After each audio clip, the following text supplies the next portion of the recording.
Greetings everyone, this is me again, Zahra Bazak.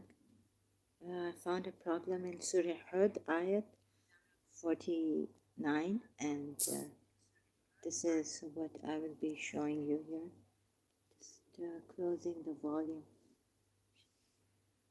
On the other tab, so it's been very difficult. Shias are commemorating, doing Imam Hussein's Azadari. I think it's the 8th of Muharram now, or 9th or 7th. Sorry. Okay, so the problem with Surah 11 ayat 49 is due to Surah, the same Surah, ayat 48. So the same Surah, Surah 11 ayat 48 says, "It was said, O no, disembark in security from us and blessings upon you and upon nations descending from those with you. But other nations of them we will grant enjoyment, then there will touch them from us a painful punishment." And then Surah 11 ayat 49 says, "These are announcements relating to the unseen which we reveal to you.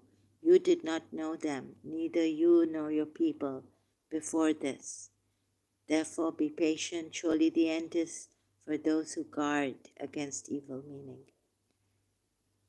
So I took the commentary also from the Shia Puya Ali commentary. It says that the opening statement in this verse makes it clear that whatever knowledge the Holy Prophet had was received from Allah through revelations and not gained by any other source. So in the Bible, I think knows this. The reason why I took 48 was because oh no, disembark in security. This is given, the story of Noah is given in the Genesis of the Old Testament Bible. So then how could it say in 49th verse of Surah Hud, the same surah, that you see the problem is here in you did not know them, neither you nor your people before this. So your people didn't know this. Who were his people then, right? And if he was, according to the Shia, that's why I've taken the Shia commentary, it does mean Prophet Muhammad in the ayat when it says, you did not know them, neither your people. So it was revealed to you, you did not know them, neither you nor your people, sorry. So correction, before this. So how could it be like this? Even if he did not know this, nor his people, but this is given in the earlier scriptures, the scriptures for Musa. It's not only Torah, but Genesis, right? And it's in the Bible. So again, how could it be before this you did not know? And then he will be made, he's a witness, and you know how in Shia Islam Prophet Muhammad is, that since Allah is a witness, then he will be brought about as a witness, and he's not dead, he's alive, and we have to say what do you call it, Allah and the angels send prayers on him or something. It's not blessings, it's something like prayers. And so he has such high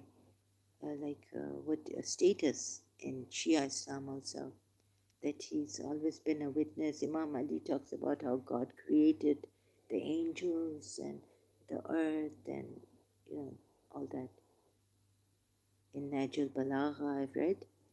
So having so much knowledge, how could it say here in the Quran, Surah Hud, ayat 49, let's look at this Surah Hud. So it's going to be a little long. Not only this, where's Surah Hud? Surah Taha, Surah Hud. So it says, it gives the story of Nuh or Noah from the Bible, and that is from the news. This is from the news of the unseen, which we reveal to you, not you were knowing it, you and not your people from before this. Like this is some new story coming down, and it can't be a new story coming down because it should have been. This is what is mentioned in the earlier scriptures, the scriptures of Musa, or like in Surah Al Imran. Oh no, sorry, it's not Al Imran. I keep calling Surah Ala also Al Imran. I apologize for this greatly.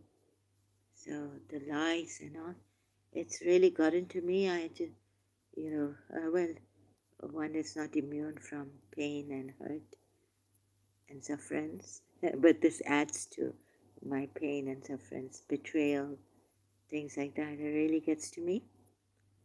Musa wa Ibrahim, the scripture. So see, here in Surah Allah it says,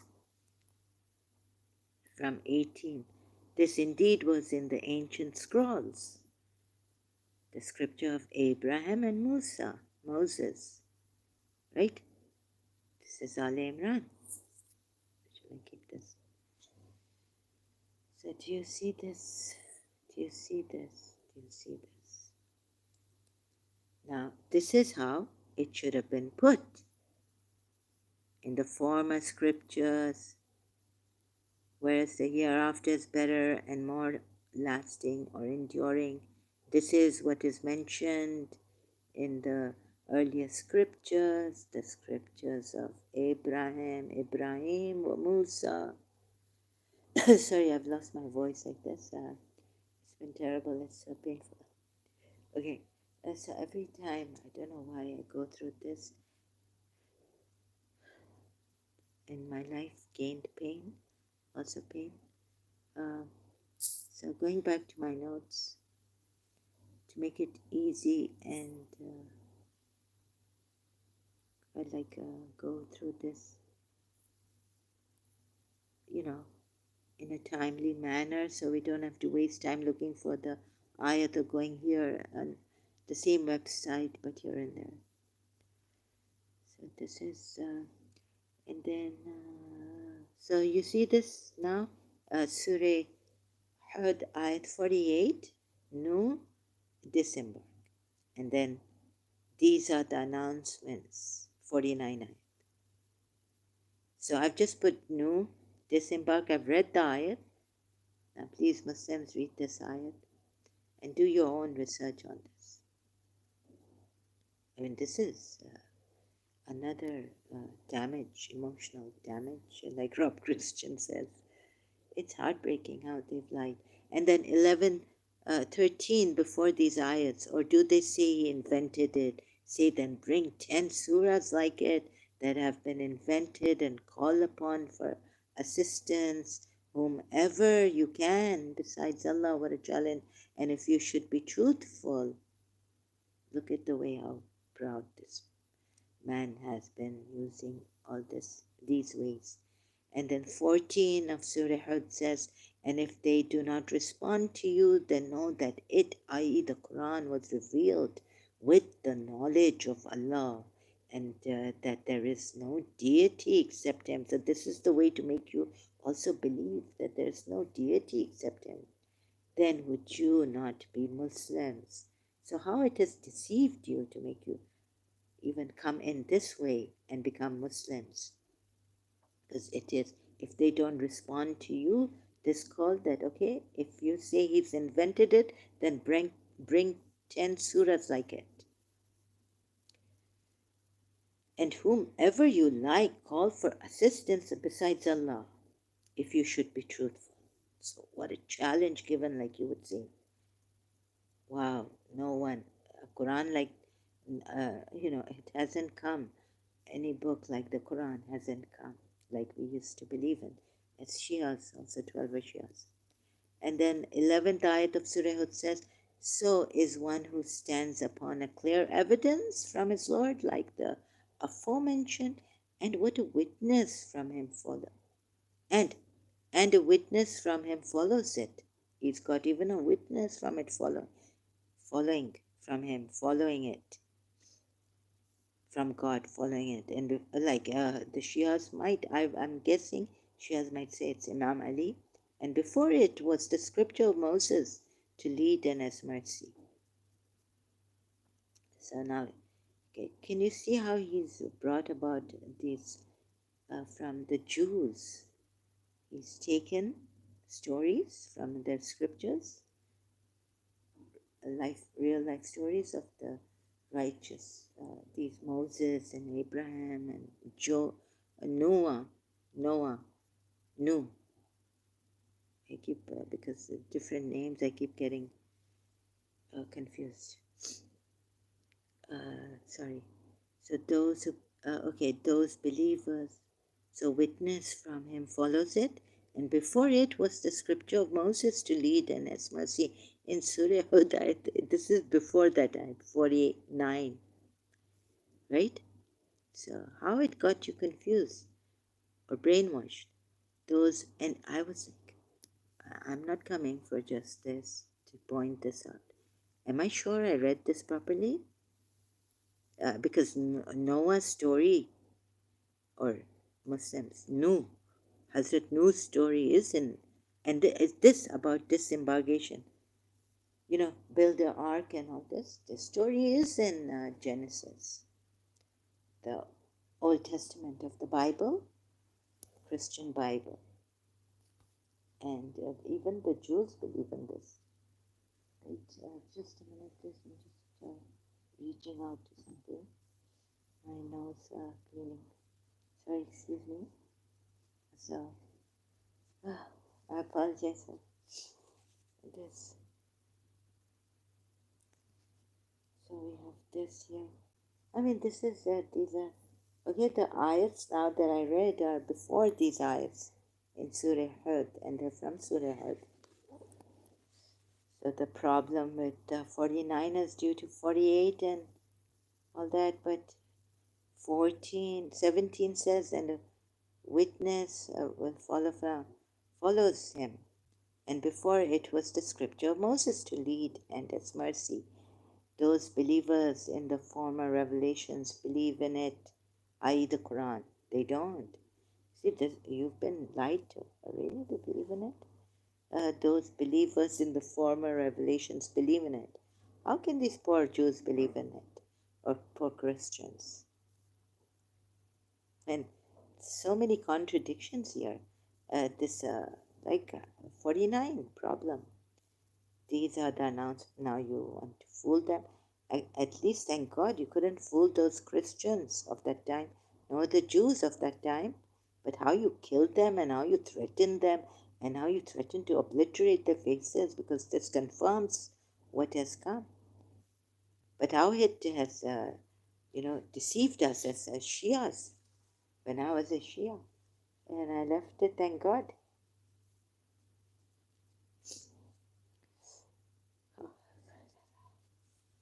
So, please have a look at this.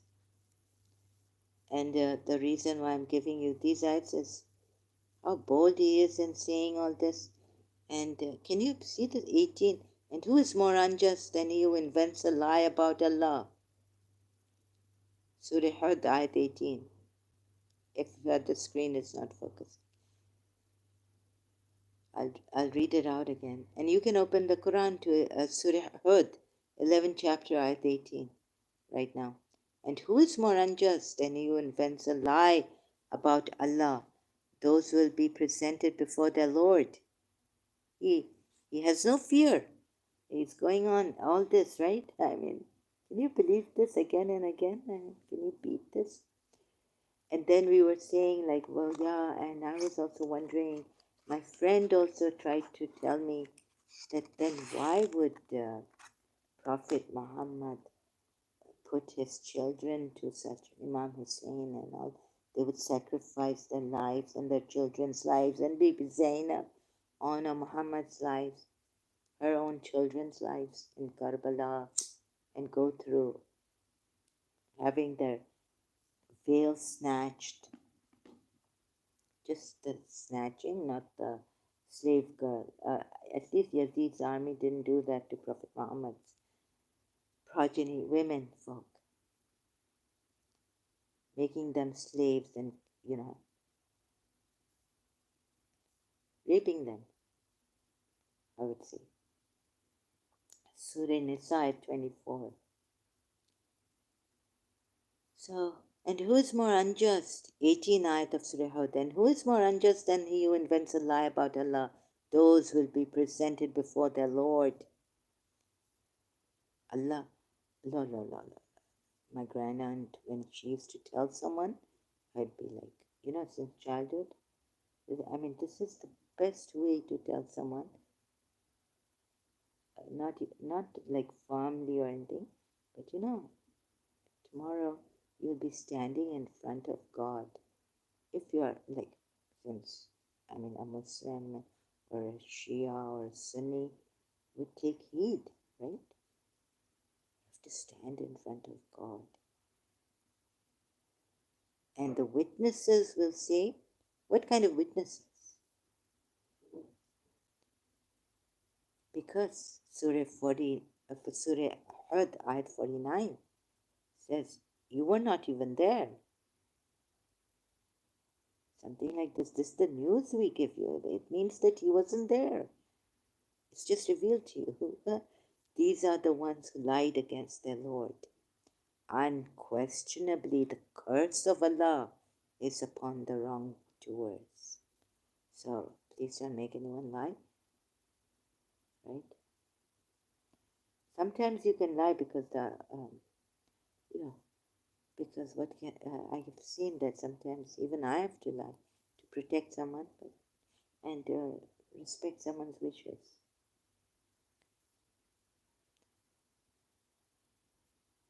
Okay. Surah Hud ayat 35 says, or do they say about Prophet Muhammad, meaning he invented it? Say, if I have invented it, no, it's lying in front of that, it's like terrible. Then upon me is the consequence of my crime. No, you don't say something like this. When you tell others, you use God to tell others that they prevent you from the way of Allah, and it will come. I'll show you Surah An-Naml, it is coming. But I am innocent of what crimes you commit. Oh, Surah Hud, ayat 35. Flabbergasted, stricken, shocked. Or do they say he invented it, meaning Prophet Muhammad? Say, if I have invented it, then upon me is the crime of my. No, because you're going to mislead people. This is the wrong Allah. This is a fake Allah. And you can't just say this is a crime. You're like saying it like this. In other ayahs, okay, like, I would never invent this. He's the true prophet. And if he was a false prophet, we will take him by the right hand and cut off his vital sign, main iota, my crime. But I'm innocent of what you commit.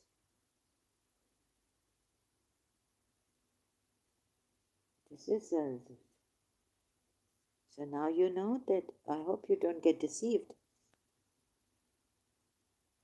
You see that Surah Hud ayat 49 with regard to what has come before that, the ayat previous one. right? And then if I've done a miserable job in this showing you, I apologize. Maybe I didn't show you.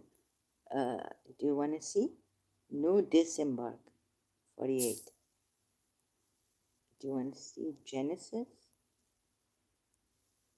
Sorry, no copyrights and infringement intended. This is the account of Noah and his family. This is I've taken from a Christian site, Bible Gateway. Genesis 5, so it's 32 to 10. Okay, it goes on like what is it? So it's can't figure this out if it's a chapter or a verse. Like put in this way. Sorry. Do you see this? So the story of is Noah and flood. This is the account of Noah and his family. Noah was a righteous man. Okay, blameless among the people. And then the flood comes. Ark, built the ark. You see this? Sorry, Bible Gateway. No copyrights infringement intended. Thank you so much. God's covenant also with Noah. The flood came with no, the covenant. Sons of Noah. Hold on, it's I just missed the. So you saw the flood, Noah and the flood. This is the account of Noah and his family. Thank you, Bible Gateway. No copyrights infringement intended. And so, again, so what is mentioned before Surah Hud, Ayat 49? Noah's account, the flood, and disembark now safely, right? Step out of the ark. It was said, oh no, step out in security from us, disembarking is insecurity from us, and blessings upon you and upon nations descending from those with you.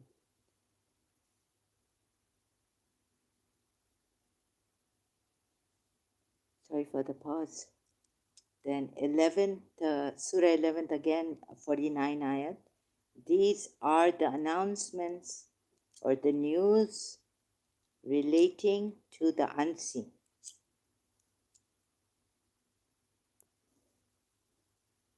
Mm-hmm. Sorry. This. Sorry, excuse me. These are the announcements. God, it's going weird. Relating to the unseen, which we revealed to you. So it's showing that it's being revealed to him. He didn't copy it from here, from the Bible, Jews or the Christians of that time. You did not know them, meaning prophet. And this is not about Nuh. You see, because in the Shia multilingual Quran commentary under this ayat, the opening statement in this verse makes it clear that just now let me makes it clear that whatever knowledge the holy prophet. So please see this. It's not about it's the holy prophet, right? Relating to you, no, revealing to you. You did not know them, neither you nor your people before this. But where else could it have come from? The Jews and the Christians' scriptures. So it cannot be said here the way it is said, neither you nor your people before this. So we reveal to you this news, right? The above, what is mentioned. You did not know them. Know them, the news, and no, you knew, Hazrat no. Neither you nor your people before this. Therefore be patient. Surely the end is for those who guard against evil. Against evil is like who guard. So against evil they put in brackets. So have a look at this. See, since they say you invented it, they must have seen this. Shia, Sunnis, Muslims. No, I mean, they're quite smart people. They could not be fooled. Now I see it. So that's why I had to come and show you. Not that I'm boasting about myself or them, but it's the truth. Get yourself out of this deception, dishonesty, and lies. And know that how to at least see this before this. So this is about the Holy, of course it's about the Holy Prophet. If this disbelief, say he has not made this up, say, okay, we're on 35 here. Oh, this is terrible, right? Again, another and another and another like this. See, this is from the news, the unseen, ghaib, ghaibi. We revealing, right? To you, not you were knowing it. You and not your people, Qawm, from before this. And it's under a news story of making the ark, disembarking from the ark, disembarking with peace, disembark. Of course, this was in the Bible. This was with the Jews and the Christians in the scripture, Al-Kitab. So how then could this verse come up saying it like this? That is from the news of the unseen which we reveal to you, O Muhammad. Even the Shias believe that is referring to Muhammad. O Muhammad, you knew it not, neither you nor your people before this. We revealed to you. Oh, so all this is revealed to him? And he didn't know it, and his people. So how it could make you, like, oh, yeah, it was revealed to him. He didn't know that it was written in the former scriptures,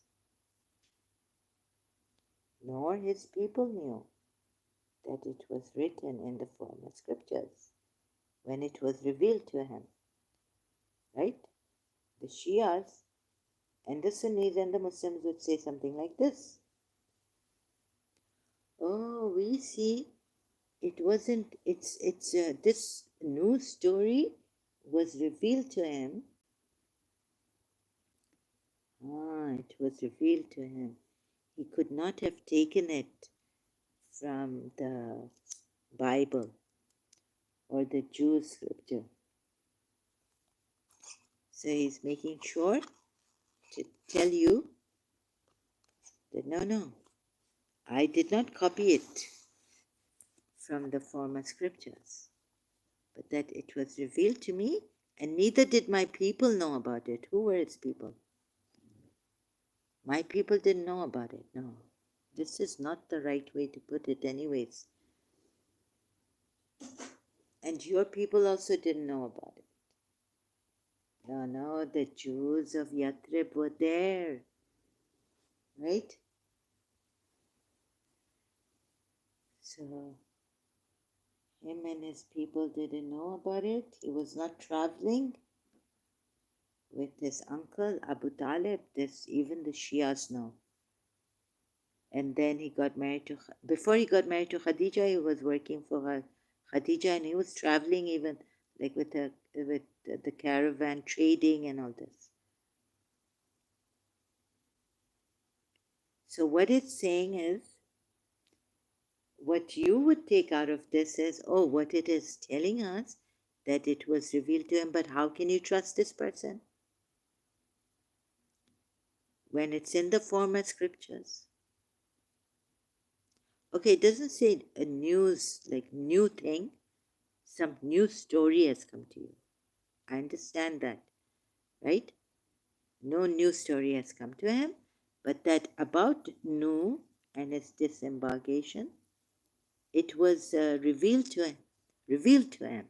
He didn't copy it from the Jews or the Christians' book. You may say this, right? Okay. And you may take it like that. That, oh, because God here is saying that that is from the news of the unseen, which we reveal to you. O Muhammad, you knew it not. You did not know it.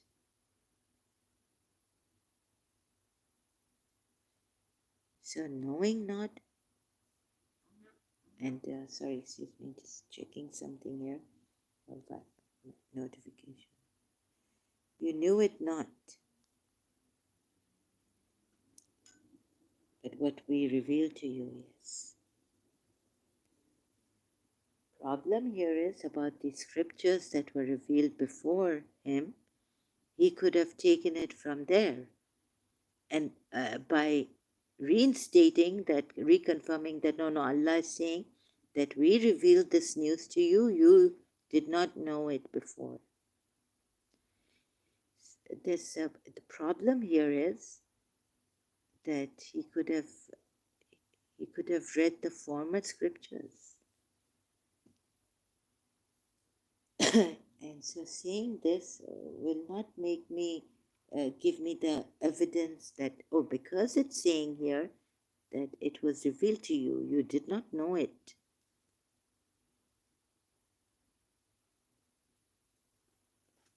Wait a minute.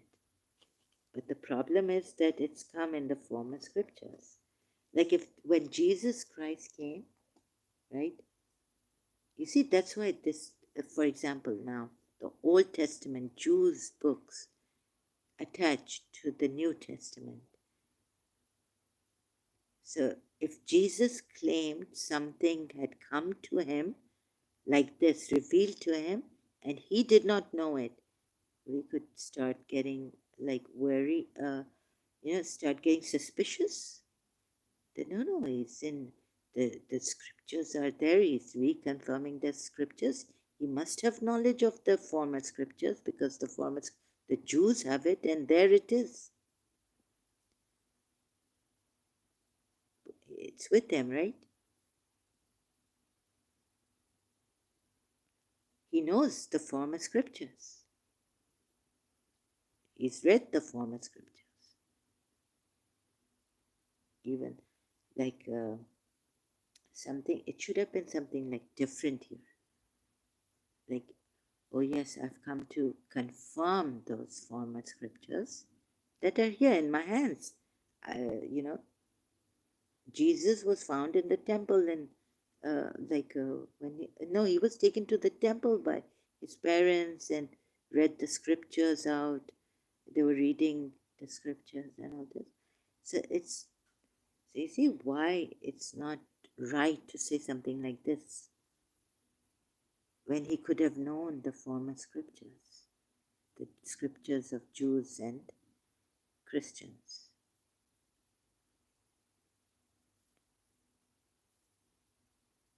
You knew it not, neither you nor your people before this. You didn't even hear about it. You didn't even read it. Right? So, no, it's not right. You get it? Why? I can't. Like Jesus Christ, to like, what would Jesus Christ, if he claimed that it just came to him, revealed to him, while he's in Jerusalem, or okay, born in Bethlehem, but he went to Jerusalem and he's gone to the temples and all this. something suspicious would start brewing up, cooking. No, no. How could? No, no, it has been revealed to you. Although the former scriptures have been there, but I never read those former scriptures, right? I never read them. It's been revealed to me. You knew it not. Neither you nor your people. And who are his people? Now, his people, I think Abdul Muttalib also knew the Jews, right? His uh, grandfather, or the polytheists. Let's see if Abdul Muttalib had any interactions with the Jews. So, not take it like this. You know how stupid it has made you, Abdul Muttalib.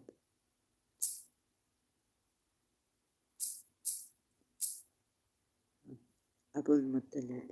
No, wait a minute. It's Abul Muttalib.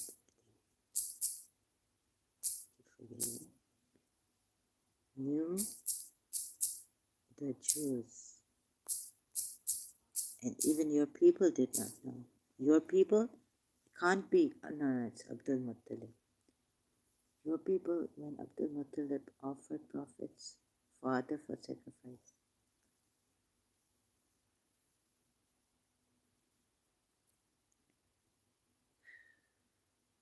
so just making sure that Abdul Muttalib knew the Jews. I think I've read somewhere in Hayatul Qulub. Hello, G. Hassan and Flo. Welcome.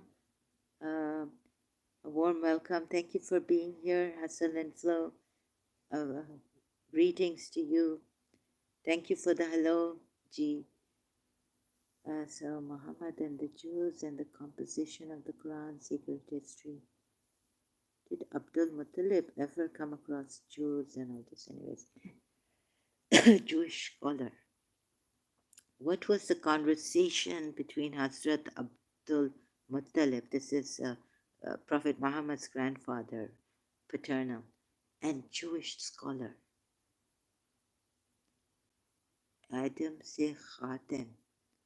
Suno TV, thank you. No copyrights infringement intended. This is on YouTube.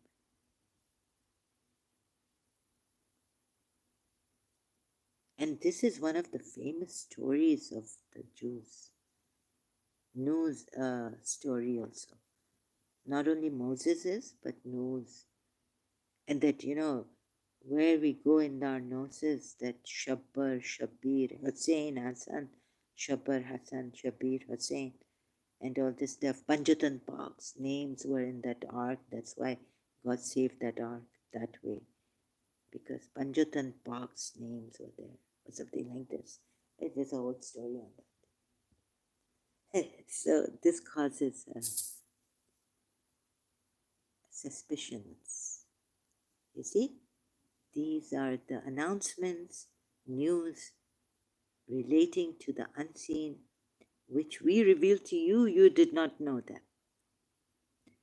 Neither you nor your people. Oh no. दाल में कुछ काला इधर लगता है ना, like it doesn't seem right.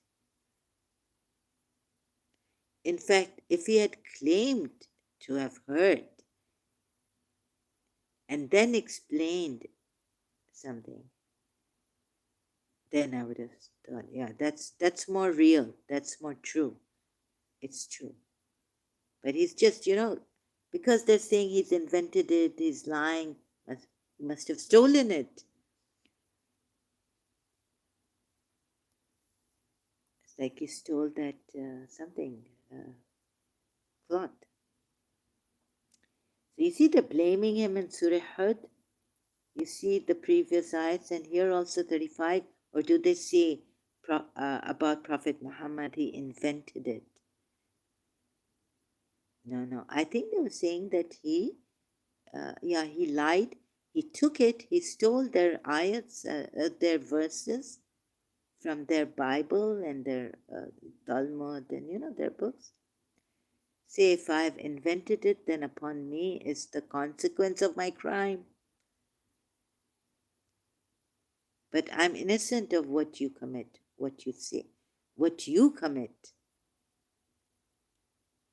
You see, that's why this seems like if I was more like an investigator, like someone who was eloquent enough, a detective, to say, look, I've suspected he's a liar here, because this ayat shouldn't be like this. You nor your people knew about this. And who are his people? His people are not polytheists. I mean, well, there were polytheists, but there was Abu Talib, there was his uncle Abu Talib, and there's Abdul Muttalib, like I said, his grandfather. They've been in touch with the Jews, and so how can this ayat be there? To make you stupid and believe, just to believe. Please do proper investigation. Okay, so this, you do your proper investigation on Surah 11 ayat 49. Okay, just not what you are told here, that no, he would not know because his people were not in touch with, or didn't know somehow about the Jews and the Christians, and the story of Nuh that is mentioned earlier in the ayat, just before the ayat comes. Then what does it say where I've read 35 now? Crime, I'm innocent. Then Surah Anam says 140, they will have lost who killed their children in foolishness without knowledge. So today, Muharram, 10th of Ashura, Hussein sacrificed a lot. Bibi Zainab had to give honor Muhammad when Imam Hussein was reluctant to send the son of Hassan, his brother, late brother, Shah Qasim, said that, my father had given me a taweez, this letter, and now it's time to open it, when he said, a great problem will come to you when you will be, in this, you wouldn't know what to do. What is the solution?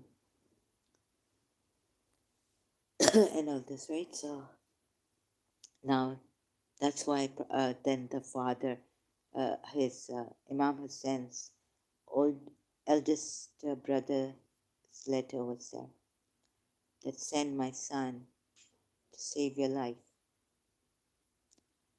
So why Yazid would have done this, and why they would have given their children to be sacrificed in Karbala is because in Surah Anam ayat 140, the polytheists are blamed for getting their lost who killed their children in foolishness without knowledge, and prohibited what Allah had provided for them, inventing untruth about Allah. You see, they were called liars also. Lying, inventing things about Allah, which is false. They have gone astray and were not rightly guided. Baghi. Right? No, it doesn't say Baghi in this ayat, maybe. Let's check. It doesn't say Baghi, right? It says Baghi, I will. No. It says so. No, another word is used. Because you see, Yazid's army, when they were taking Bibi Zainab, Imam Sajjad, Imam Ali, the son of, who became the next Imam after Imam Hussein, the son of Imam Hussein, they were being called Baghi, deviants. And what is the meaning of Baghi? Like you worship Ghair Allah, Baghi. That too I have to, because I checked there was an ayat with this Baghi, this word. So I haven't checked now what it means. Where is it and what it actually means in that ayat. I haven't gone back to that ayat, checking it, searching on Google, right? Against, and Allah, certainly they have gone astray and not they are guided ones. 13.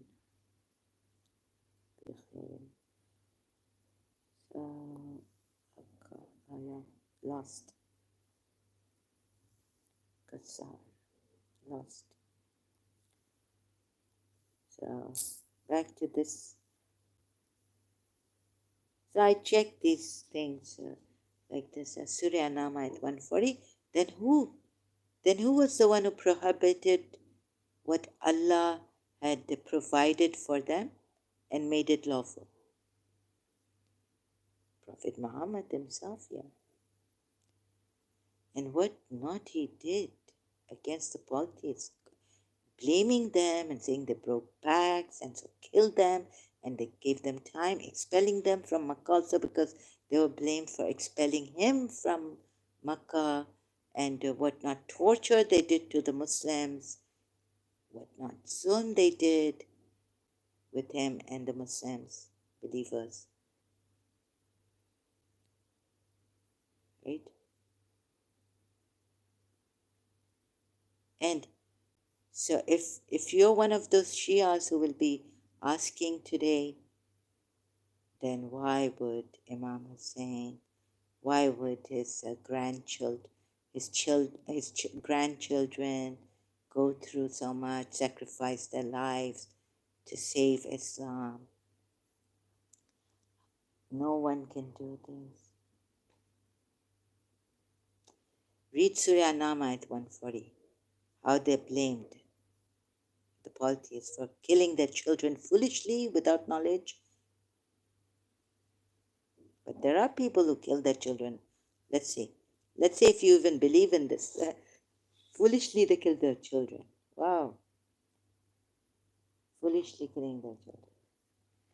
Because they don't want daughters or some. You would think, oh yes, that ayat where it said, it's put that they bury their daughters alive, infant daughters alive. Foolishly killing their children without knowledge. There's a child and they're so wicked. They don't want their daughters. They don't want females. They want male children. But here the ayat says foolishly killing.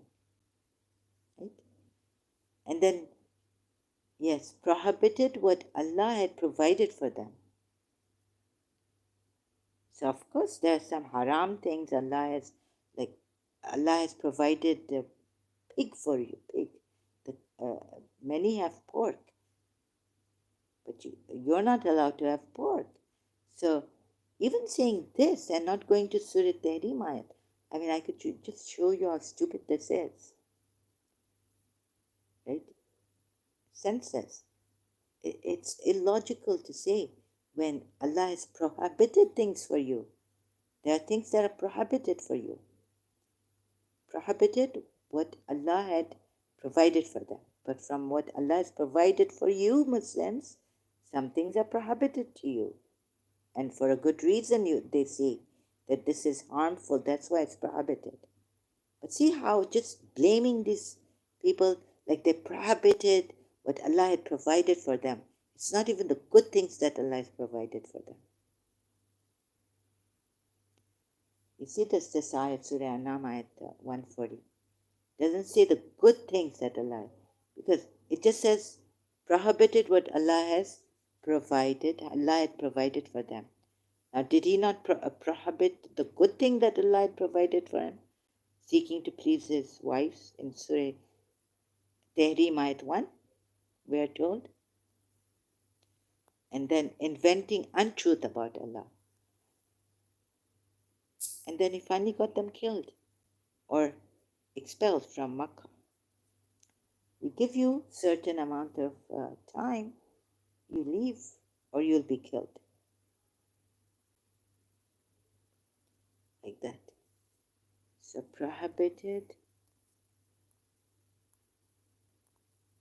This is unjust to these people. Let's see. Certainly lost are those who killed their children in foolishness without knowledge. So with knowledge, they could have killed their children.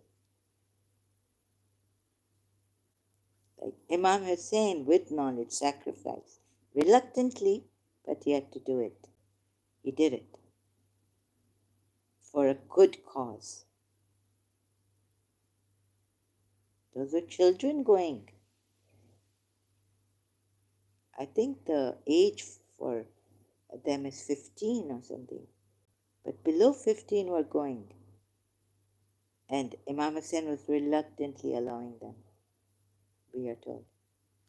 So foolishly, without knowledge, like without a good cause maybe, to save the ones they worship, awliya they worship,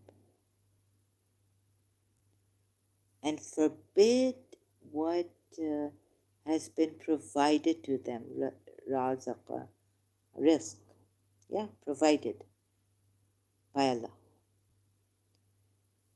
Inventing lies against Allah, certainly they have gone astray, and not they are guided ones.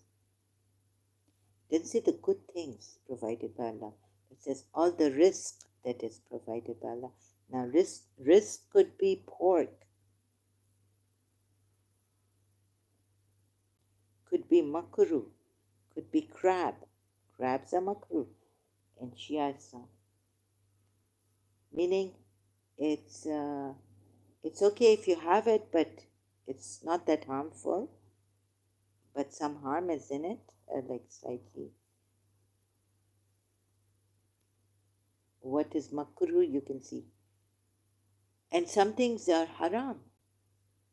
The blood of this animal and the dead meat of this, it's haram for you. So this is in itself an unjustified ayat against these people. You can see, use reason, use every kind of reason from all sides and see. This close examination and using that reason for them has not even been done by the Shias. It seems there's a lapse of that justice, of reason, using reason properly. Surah Anam ayat 140. And then you can see who has, O Prophet. A prophet is prohibiting himself what Allah has made lawful for you. Now I can say, okay, that's duress because he's seeking the approval of your wife. But you know what? Allah could have said he was under duress, not seeking the approval of his wives. But Allah didn't say that. Although then they say it like, the wives were, when the wives are annoying you, here in Islamic way, you become a disbeliever, whether Ummul Mu'mineen or whatever you are. And if you're a prophet, if you do this, you're disqualified if you're not under duress or something of some sort. Right? Doesn't seem like he's under duress. He can take time out from his wives. Prohibiting himself what Allah has made lawful for you.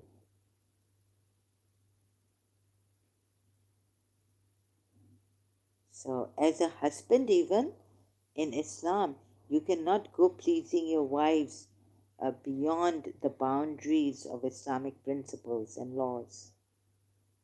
You can't do that.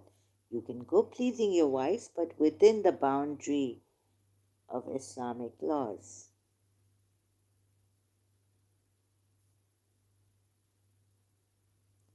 So how can a prophet do this?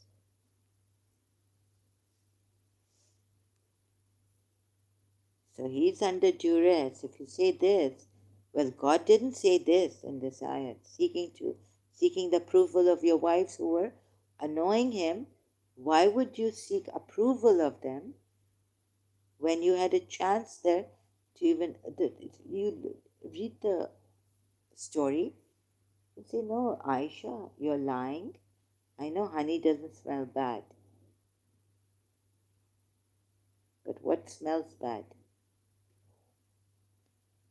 is when you take the Sunni hadith, when you've tasted her honey. Sorry to put it that way, right? It's very vulgar. But now what can I do? I have to give it to you straight up. You can't see that a prophet doesn't know that honey doesn't smell bad and that Aisha was making that up. And if she was a liar making it up and all this, then why go pleasing her, please?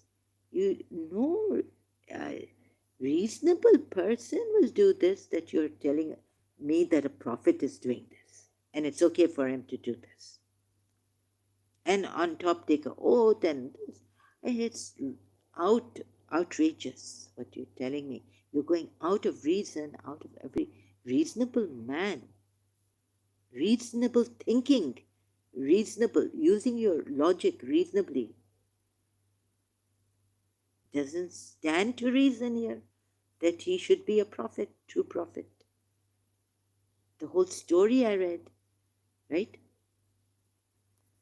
So again, this is very subtle here, and how the Shia, Sunnis, Muslims all together unanimously may take this is that no, this came to him from Allah. He did not take this new story from the former scriptures, right, of Jews and Christians. But think about it. And your people before this did not know. You know, the polytheists already knew the Jews and had alliance with the Jews of Yathrib.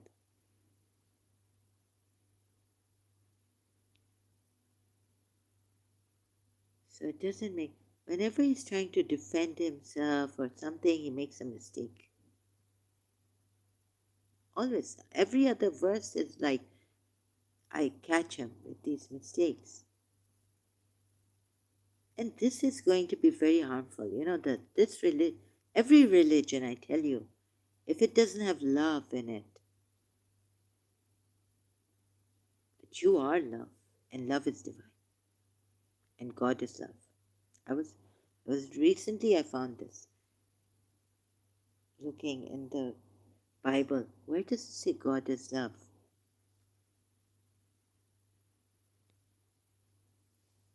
And you're missing out, and you're being in the way of love. Like, no, don't love your, this, you are doing a great injustice. Surah Mujadila, I forgot it.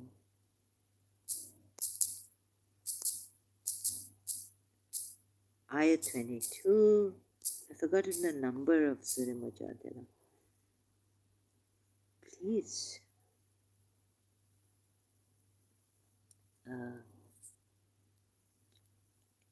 You will not find a people who believe in Allah and the last day having affection for those who oppose Allah and His Messenger. Even if they were their fathers, you can't oppose them. So don't have fathers or their sons or their brothers or their kindred. And then in Surah, okay, if you think the way they were opposing Allah and His messengers with the sword, and they were going after him with the sword, you can't kill Allah. You can only kill the messenger or torture him. You can't torture Allah. He uses Allah all the time. But look, when it comes to polytheists, they don't respect the tithes. No. Finally, you are not allowing them, your believers, to respect tithes. with their fathers, with their brothers, with their relatives. Very, very unnatural things. Like, it's very difficult to love a messenger more than you love your father, mother. But they will recognize him as they recognize their sons. And he is not the father of any of your men, Surah Zabayat.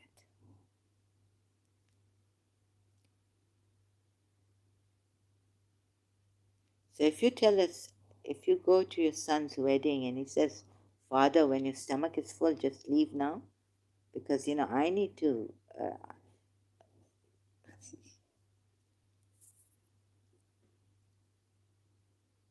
oh, please, guests, leave, or we leave. We leave the reception. Then what kind of a thing is this, really? Etiquette. Sorry, as so going there. The thing is that it becomes very lengthy. I'm so sorry. Thank you so much, Hassan and Flo, for being here. I just get carried away with this. 1 hour has gone by. Couldn't make it short. Yeah. Now, since I've come here, so Surah Zabad, like when they come, where is it, 53? Yes. Uses. It's quite, so I thought Imam Hussein made it so easy for us to love him more than we love our, like my father, my mother, my house, my every belonging, myself be ransom. For you, Imam Hussein, for you, Prophet Muhammad, for you, Imam Ali. O you who have believed, do not enter the houses of the Prophet except when you are permitted for a meal. How will you recognize him that he's your, like you recognize your son? Without awaiting its readiness. But when you are invited, then enter. And when you have eaten, disperse. He's a prophet, for God's sakes. Okay, is he teaching you the manners? You don't know any manners? He's teaching you how to wash your, how to wash, he's teaching you everything. You never knew about this. He brought you into light. He's teaching you using Allah. But when you are invited, then enter. And himself and this invitation. Indeed, that behavior was troubling the Prophet.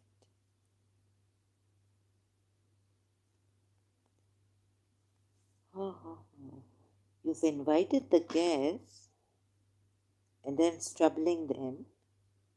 He's a hypocrite. I tell you, have the audacity, have the courage to tell your guests, thank you for coming, good night.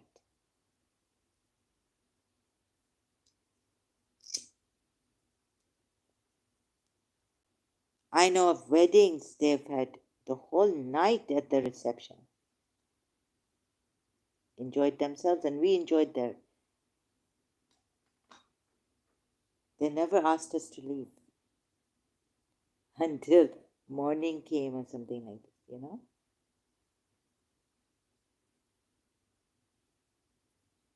So what's the hurry, Prophet Muhammad? You have so many wives.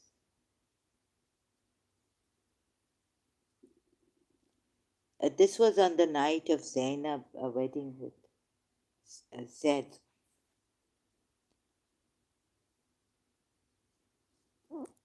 And he should not have divorced his wife. Because fear Allah and keep your wife. Surah Zabah 37. How, and for something, ask them from behind. And now the wives asked them, I'm sure he went to Zaid's house. Seeing this. If you say these are signs, then I'm getting subliminal signs.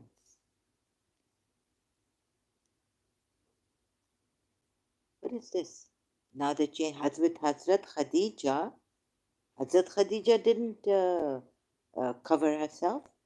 Her daughter saying like, "Oh father," in front of the blind man, like. So Prophet Muhammad says, he can't see you. Why are you still in hijab? Full parda, head to toe. She said, "Oh father, because he can smell me and this and that, God knows what. Because I can see him." But her mother has never been in hijab. The hijab thing has come down at, I think, Zainab's time. Or later on, Hazrat Khadija, definitely after Hazrat Khadija. So then the men were not molesting them. If you say it was tribal and all this, at that time, it was necessary. There was so much adultery. There was, if Khadija was doing adultery, then why would Prophet Muhammad marry her? She had a husband before. The Sunnis tell us that she was a widow, and she had children. But the Shias refused to believe that Khadija had got married before. She was 40 years old. She was not married. She didn't have any children. Ruqayya or Kulsum. She didn't have, she didn't have children. Fatima was from Prophet Muhammad, the only child they had. And Khadija had with Prophet Muhammad. Sometimes the Shias say this also. So we don't know. It's come heresy to me. Nauzubillah, Sunni say that Hazrat Khadija was married and this and that. Okay, so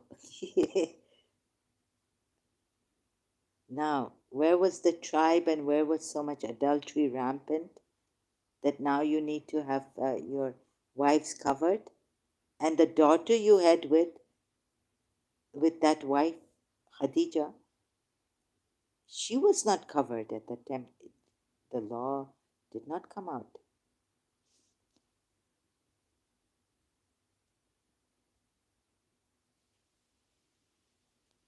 So you see that example now. But Allah is not shy of the truth.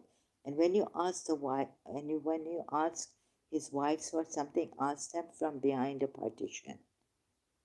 That is purer for your hearts. What's happened?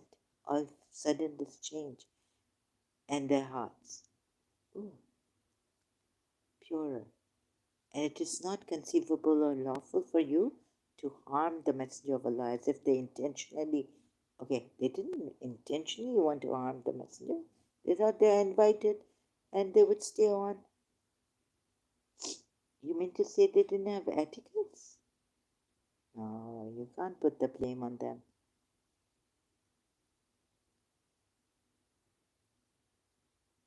But the etiquette of the host,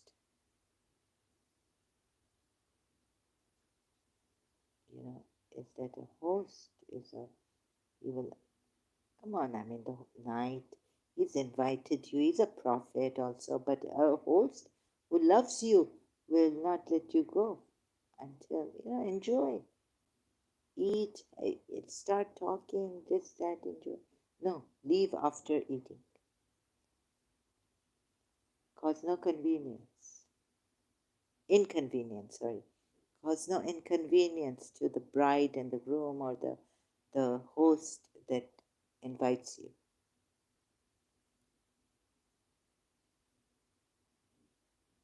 God knows, for me, it doesn't make sense. There are people whose doors have been opened for us in childhood. My grandaunt, they never said we are busy. They always had time for us. They never complained.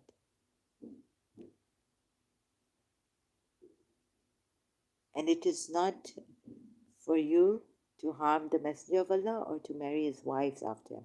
If you marry his wives after him, even then you would be harming him. Or so God knows, something like this. Ever, ever. Indeed, that would be the sight of Allah an enormity. So no one can marry his widows and help them. He has provided for the widows, his widows. Sorry. This also is quite, it is enormous in the sight of Allah.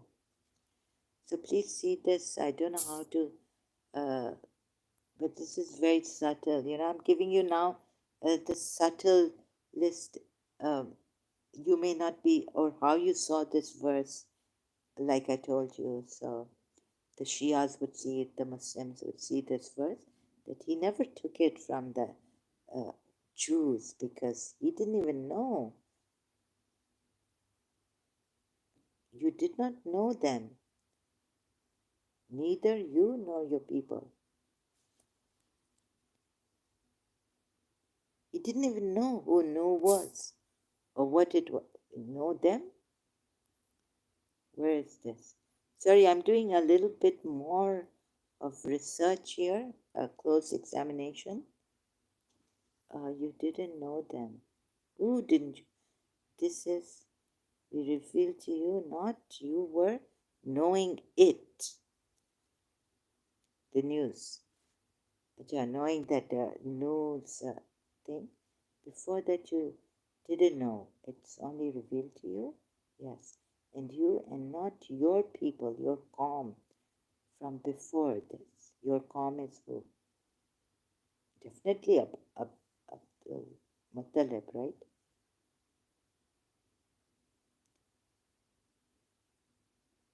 They did not know. They never heard the Jews talking about news. No, they couldn't.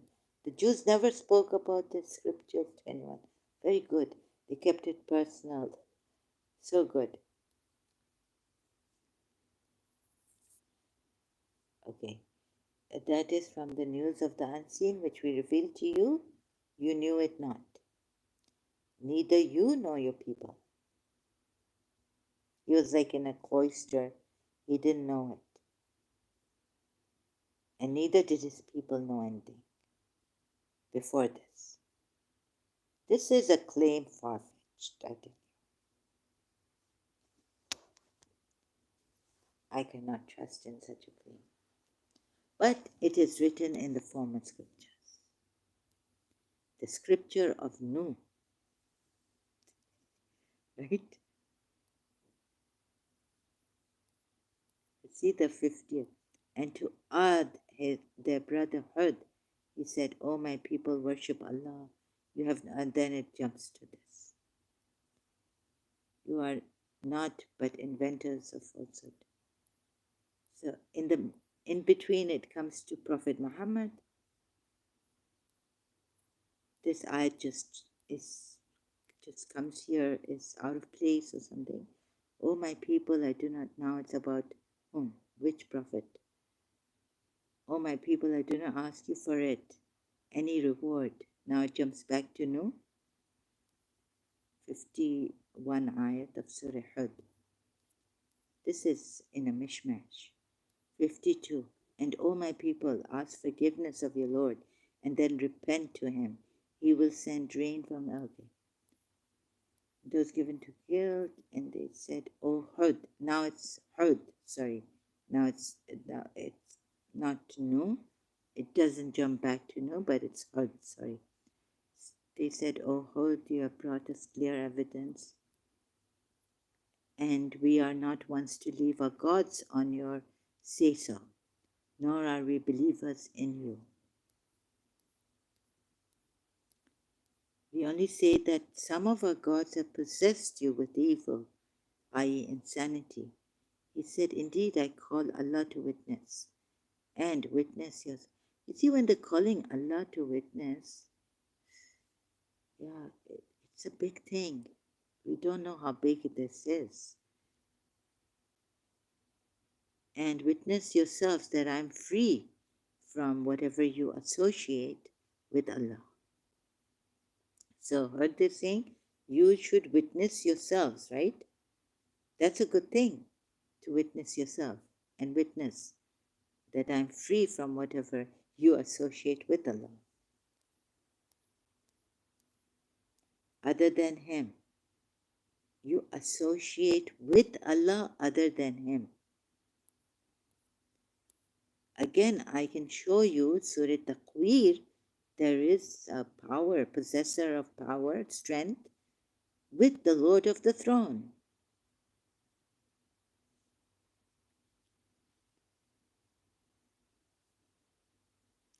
And what a thing to call, asking them to call Allah to witness. So Muslims who argue that about this witness, you've learned a lot now, maybe, through philosophies, other outside of the Quran, how to explain these ayats to atheists also. Please don't do it, right? Please look at this. There's a lot of deception. And there is association with authority, with Allah. So how are you making Allah witness to that? There's only one God. There can't be two gods. And yet here, mind you, it says, because you say so, we are going to believe you. We only say that some of our gods are possessed, and witness yourself that I'm free from whatever you associate with Allah, not even besides Allah, min duni, but now it's with Allah, right? Of what you associate. That I am innocent of what you associate with what? It's not even clear. Hello, Makki. Is it Makki or is it Makki? Hello, Makki. Welcome here, warm welcome. Sorry you've been here for the first time. I don't know how to pronounce your name properly. I think it's Makki, right? Or Makki. Acha, it's Makki, the fly. Thank you for being here. You see, it's not even clear. Like, it means associating with Allah, okay. You associate. Of what you associate. Look at the way they left it unclear against these idol worshippers.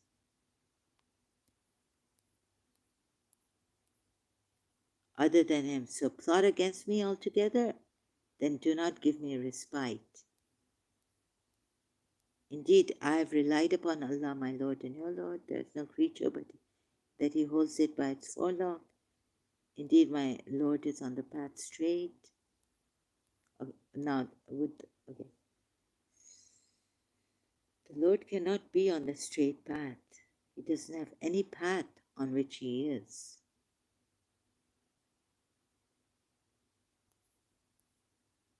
If you say He's on some straight path, my Lord's way is straight. Yeah, you can say my Lord's way is straight, but my Lord is on a path straight? No. The Quran word by word English translation? No. Then you can change it, and your translators, even they see that something is wrong with this, the way it's put in the Quran ayat. My Lord. The Lord doesn't have a path. Remember this. How can you put in in Arabic, my Rabbi Allah on a path straight?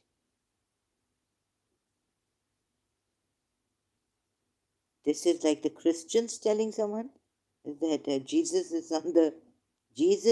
the path, the way. Even the Christians would not say that my Lord is on a straight path. They would say Jesus is the way. Can you see how it's made you, on one hand, like maybe your mind doesn't come around to this. You say, oh, there's one Lord and no partner with them, and He doesn't have a son, doesn't have a daughter. We don't worship jinns, or jinns are not His relatives. that these idol worshippers and mushriks take. Some of them like this, some of them take him like that. And if you turn away, then I have already conveyed that with which I have sent to you. My Lord will give succession to a people other than you, and you will not harm him at all. Indeed, my Lord is over all things guardian. No problem with this. And when our command came, we saved Hud, mercy from us, and harsh punishment. The rejected signs of the Lord, disobeyed his messengers, followed the order of every obstinate tyrant. Okay? So I think this is enough. Any questions, Maki, Hassel and Flo? Anything you want to even challenge me for, which I may would like, if I don't answer you here, I don't have an answer for your questions here, I'll do a different live stream for that. Because the questions that come, I need to answer them, think about them. If it's something that I need to contemplate on and think more on. Oh my, but please be honest. So Thamud, the brother Saleh, he said, "Oh my people, worship Allah. You have no deity other than Him. He has produced you from the earth and settled you in it. So ask forgiveness of Him. All the time ask forgiveness of Him. And repent to Him." Okay. Oh, of what you have been doing before. Okay. And indeed, my Lord is near and responsive. Yeah, Mujibu. Maybe. Mujib. Yes, responsive. Ya Mujibu. Say 100 times, God will grant your prayer. Or quick to respond. Or quick to respond. Ya Mujibu, Ya Mujibu, Ya Mujibu. Zikr Allah.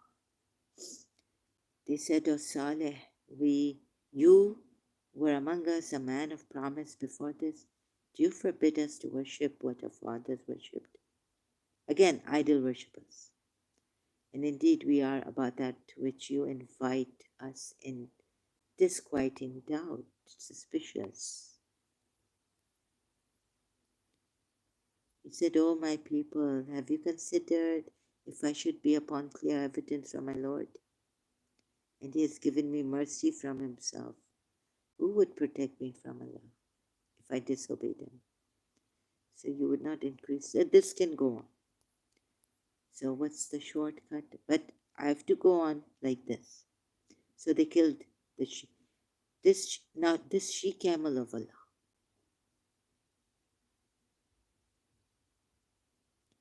And you say we don't worship her.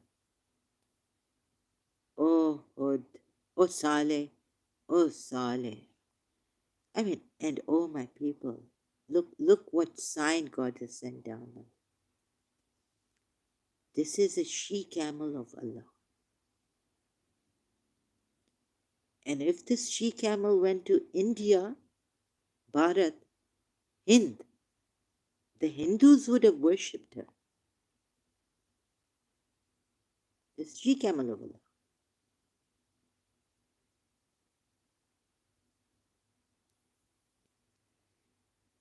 For you is a sign, so leave her.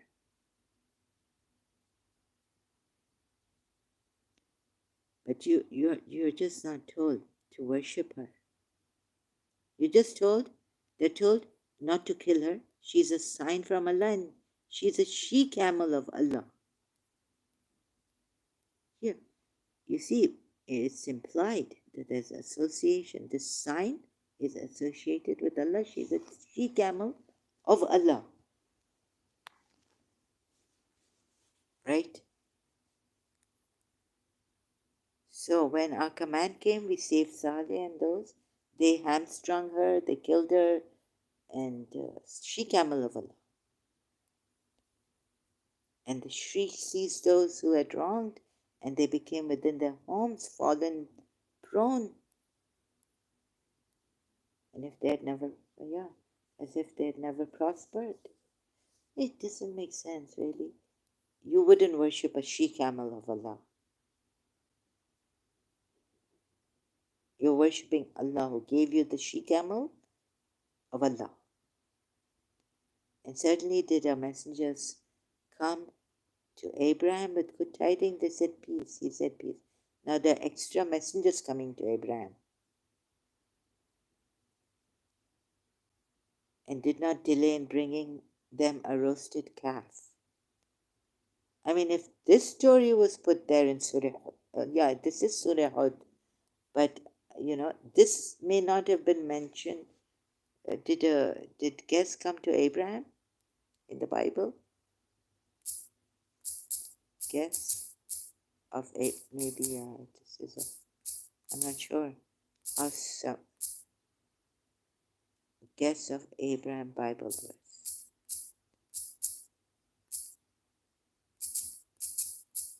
I mean, this story, is it in the Bible? Who were the three men who visited Abraham? Yeah, I think something like this. In the Genesis. Sodom, that's why Sodom was destroyed, yeah. Guests are coming. Who are these? Guests from Allah. I mean, Allah's messengers of Allah, we are told here. So they came.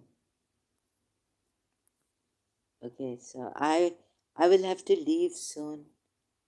So this problem, you see, all now guests came. Roasted calf. But when he saw their hands not reaching for it, now these are very important. Like these guests have come. Do they look like human being or what? They said, "Fear not, we have been sent to be." I don't know who these guests are. They you? They were human beings. And his wife was standing and she smiled. Then we gave her good tidings of Isaac and other. After Isaac, Jacob. But where's Ishmael? She said, "Woe to me, shall I give birth while I am an old?" You see, God is like, even Abraham does not get a direct, like Hazrat Zachariah in Surah Maryam, we are told. He called out to his Lord, and so his prayer was answered. He will have a son. Now guests have come and telling her that she will bear a son. Who did Abraham take after he had dreamed, Isaac or Ishmael? Well, in the Bible it's Isaac. In the Quran it's Ishmael. Ascend and flow.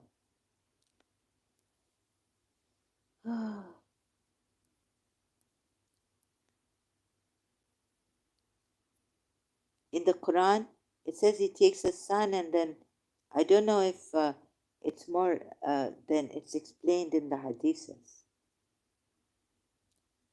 Then we ransomed him with a great sacrifice. So yes, I'll have to do this. You see, we ransomed him with. Does the Quran mention Ishmael?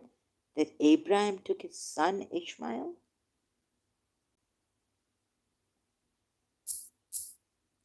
Grand sacrifice. Zibe Azim, actually. Not great, but grand sacrifice. And Azim is not great. Akbar is great. I wonder if there's any place where Quran mentions that Abraham took Ishmael by the name, or that the tafsir say that it was Ishmael and not Isaac, like in the Bible. In the Bible, it was Isaac. We ransomed him with. I need to read this story, Surah Safat.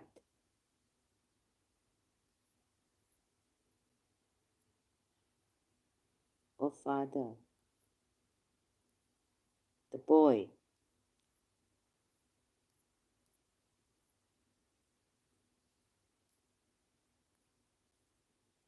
So, wait a minute.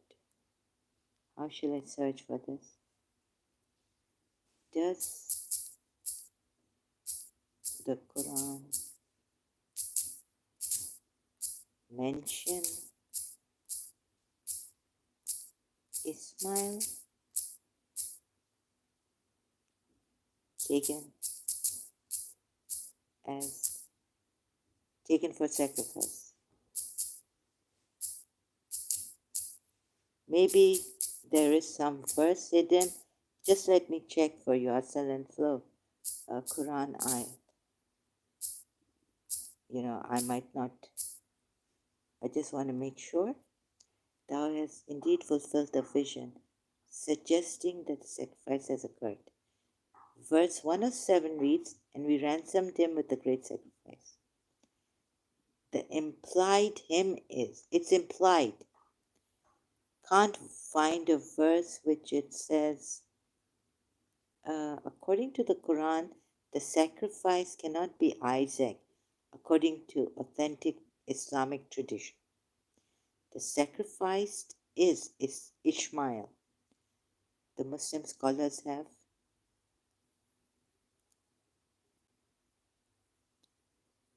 Let's see Wikipedia, maybe short way. So you can read this. But anyways, Ishmael was the firstborn of, what does the Quran say in the sacrifice?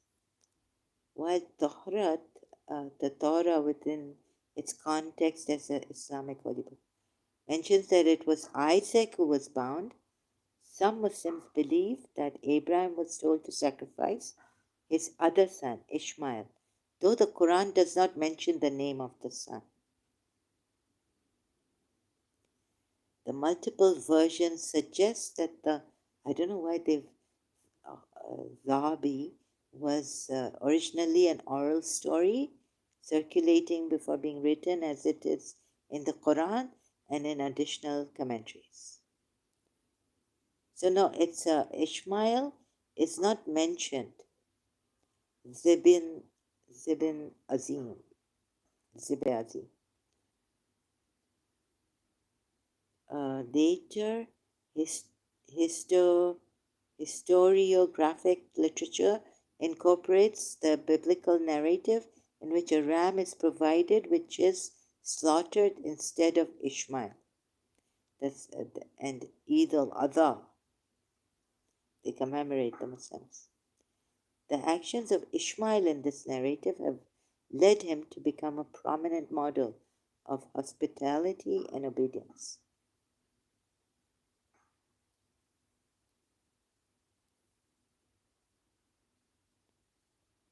Arguments by early Muslim scholars for Ishmael as the intended sacrifice include that Jews claim it is Isaac only because they are jealous that it was actually the ancestor of Arabs, Ishmael, and that the horns of the ram that was sacrificed instead hung in the Kaaba at one time.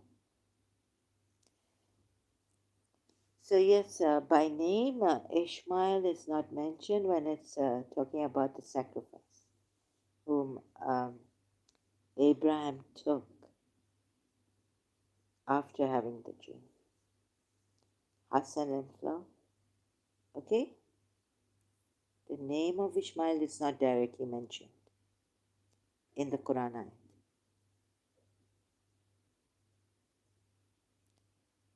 So, any more questions? You're most welcome. It's a great pleasure. Hassan and Flo saying, okay, thank you. Okay, G, thank you. Most welcome. Hassan and Flo. So, any more questions coming? If I'm not able to answer here, Asal and Flo, I haven't seen you. So I really appreciate your interest and your asking questions here. And it's such a wonderful, this is so wonderful.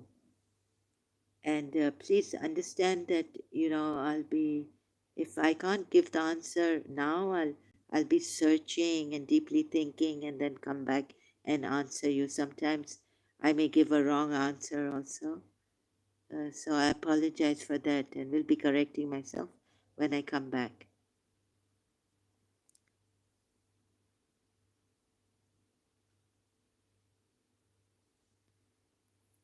So you can read why the Muslims say it was Ishmael and not Isaac, but Ishmael is not mentioned by name when the sacrifice in the Quran is mentioned, that Abraham takes his son. Ishmael is not mentioned. So you can read all that.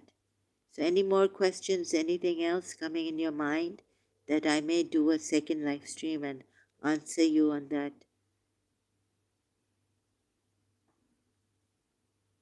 Any more? Maki, any more? Any questions? Is it clear now that this Quran has many faults?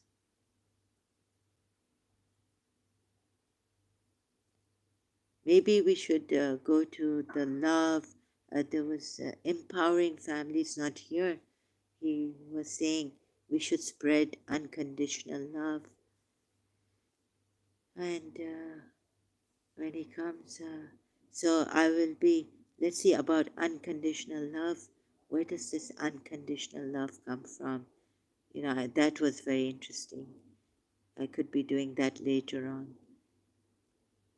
How do you get unconditional love? And could God be love? Like the Bible says, right? And when the Bible says, and the law, the greatest law, like this is what I believed in, I keep forgetting. But I'm not a Christian. I wonder if Jesus Christ ever went to India, if they have solid proof on that. Because it changed completely, like from the messengers before. And the Messiah has become the Son of God to take away the sins of men. Otherwise, God had, the all knowing God did it by trial and error, sending messengers, which didn't work to prevent the people from sinning. So, anyways, but see this God is love. And when you have love, look, see, I searched it like this Bible verse. God is love. 1 John 4:16. Right? Chapter 4, verse 16. God is love, and whoever abides in love abides in God, and God abides in him. It's what I heard from the Indian movie. Indian Hindu lady telling someone that, you know, in the heart, your heart is God. I was like, there's this black and white Indian movie I'd seen on TV, Pakistani TV, something. It just blew my heart. Like, I was like, oh my God, my mind. I was like, you know, because I was a Muslim, I could never imagine that God lives in the heart, abides in him. Or what the lady said was, God lives in the heart. Loving hearts. Hindu lady in the movie, Indian movie, old Indian movie. God abides in him. So isn't this enough rather than having laws? And then I checked about the love is the greatest law. And I checked the Bible. Guess what I found? In Matthew, thou shalt love the Lord. No. Yeah, this Jesus has said it's very difficult to love the Lord thy God with all thy heart, with all thy soul, and with all thy mind. That is the first commandment. But you know what else I found? Like, how was I searching it?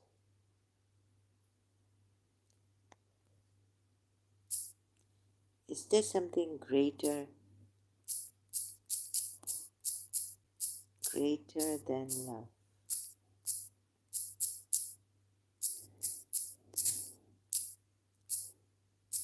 Oh, I don't know how.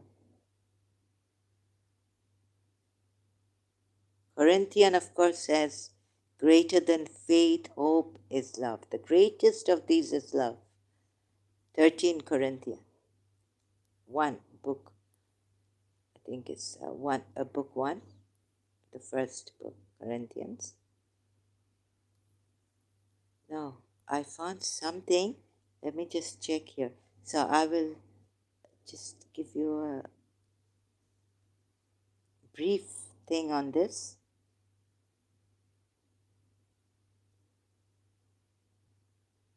Let no debt remain outstanding. Romans. I know of no law but to love. This is me saying, but love your neighbor as yourself. Love does not harm. Therefore, love is the fulfillment of the law. Love is the fulfillment. Only love can make you fulfill the law.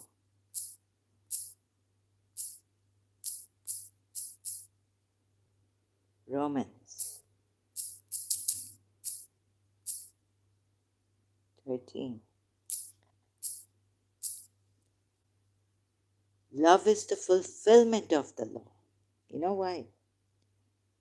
If you love, so leave everything, choose love, and it will make you fulfill the laws, everything.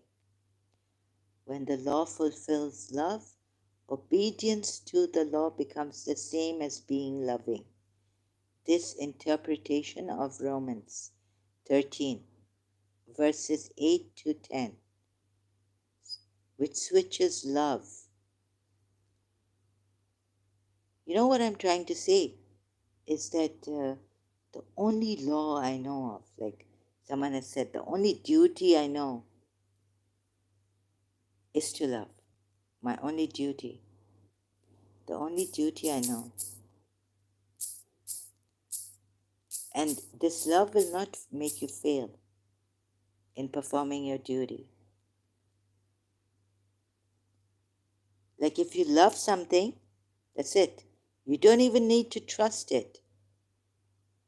You just love. The only duty I know, don't tell me it's Dostoevsky, the only duty I know is to love. Quote by whom? No, it's Albert Camus. Thank you, brainy quote. No copyrights infringement intended. I know of only one duty, and that is to love. So I leave you with this. So you don't have to you don't have to be feeling like, oh God, guilty or fearful that I will not fulfill my duties, the law of God and this. And what law is of God really?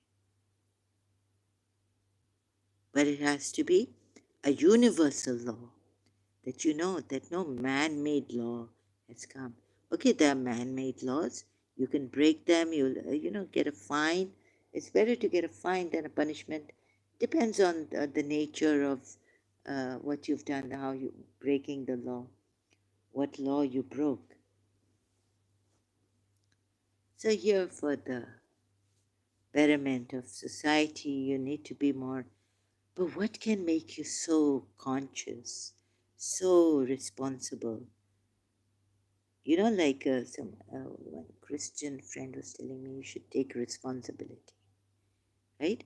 What you do and all this. So how is it when you take responsibility, how can you be so conscious that you will never do something wrong and feel guilty? And even if you do something wrong, like what this Celine Dion has said, or sang, that for all the wrongs that you made right, what is that one thing that can make every wrong right of yours? Love, right? Isn't it love? I believe that love can do that.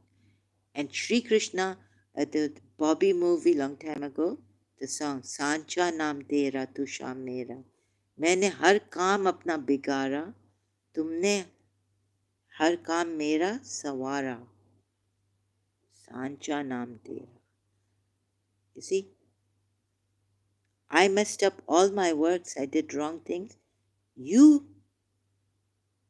you know, made them right. I made everything wrong. You made everything right.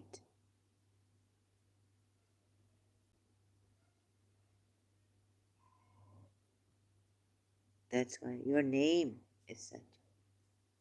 It's only love.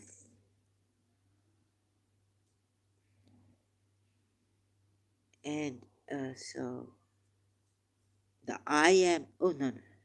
So I thought maybe I'll be, you don't throw stones at me. Why would I be scared of stones if, like, Majnu took the stones, right? Why should you be scared? But sorry, oops, there was a touch. So, lovers called by Khalil Gibran. You see these poor people, they're struggling. What is right? What is wrong? Oh, I know what is right. In deep inside, the conscience knows what.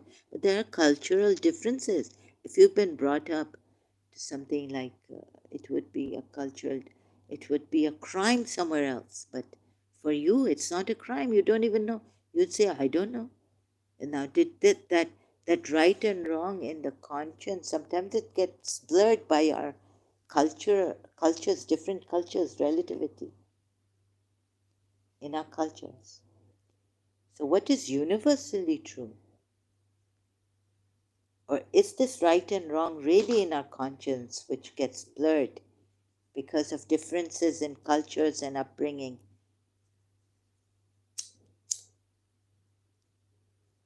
And religions also. That someone could think, oh my God, what is this draconian, punishments, right? Cutting off hands of the thieves in the Quran ayat mentioned, and stoning or flogging of adulteresses or adulterers. What is this? So, cultural difference, they would think this is terrible. And now we have in the West, they say this capital punishment, against capital punishment, death penalty, and all this.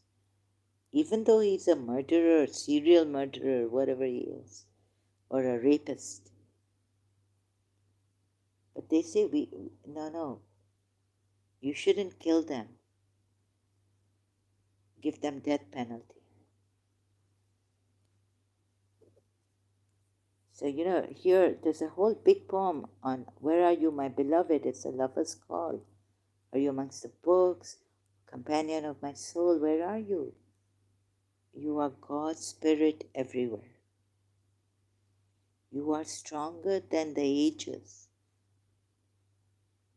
This is Khalil Gibran saying to his beloved, do you have memory of the day we met when the halo of your spirit surrounded us and the angels of love? Like he's putting himself, do you have that memory where the halo of your spirit surrounded us, love spirit, and the angels of love floated about singing the praise of the soul's deed? And there in the Quran we're told the soul is inclined to evil, prone to evil, Surah Yusuf. And Hazrat Yusuf also says, if God had not helped me with his mercy or whatever, I would, the soul, his soul would have been inclined to evil, prone to evil. Do you recollect us sitting in the shade of the branches? Remember you, the trails and forests we walked. Remember you, the trails. Recall you, the hour I bade you farewell. Sorry, no copyright infringement intended. But the spirit remains joined safely in the hands of love until death arrives and takes joined souls to God.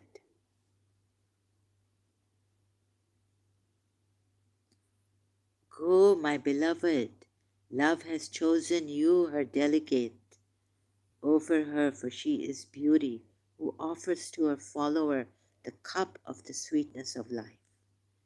As for my own empty arms, your love shall remain my comforting groom. I mean, can you believe this? Could this love be greater than, although I know, maybe Khalil Gibran here means that he himself, but you know, where are you, me beloved? Oh, how great is love, and how little am I. I mean, this I am, you know, that I am, that God spoke to Moses saying, I am, gave his name to him, to Moses. This is the eternal witness. I am. Could love be greater than the I am?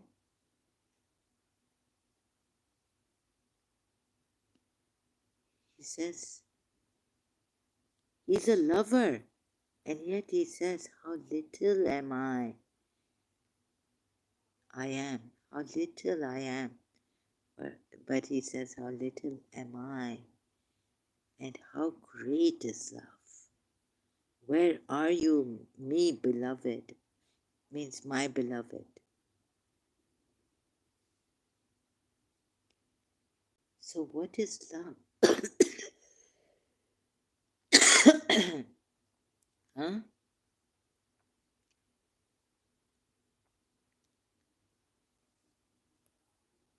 Greater than any law in the world.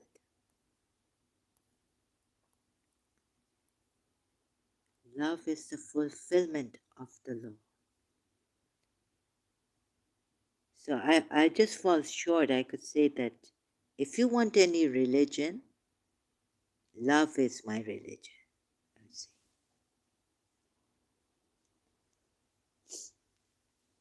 Right? Okay, leaving you with this. Thank you so much.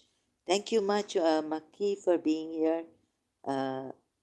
Much grateful to you. God bless you, your country, your family. Much always. Hustle and flow, you too. Much grateful. Thank you for all this. Thank you for asking questions. I'll be learning from you too. And this really helps me a lot. Right? Thank you so much. Then I could ask, then you can ask me harder questions, and then maybe I could go to someone's live streams and be confident and talk, you know, take questions and start interviews.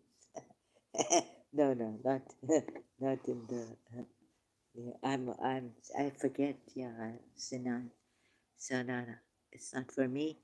But thank you so much. God bless you, your family, your country, your people, much always, and have a beautiful, wonderful day, growing in beauty, wonder, miracles. Open, keep your mind open. Who knows what happens? May great things happen, and may you be prosperous and happy in bliss always. Thank you so much. Thank you so very much. It's a nice sunny day in UK. Oh, you're in the UK. Wow, wonderful. God bless UK. I love London, London. Oh my God, you're so lucky to be in the UK. It must be so nice, I must say. I miss London. Very, very lucky to be there. Have a beautiful day. God bless you, Kay.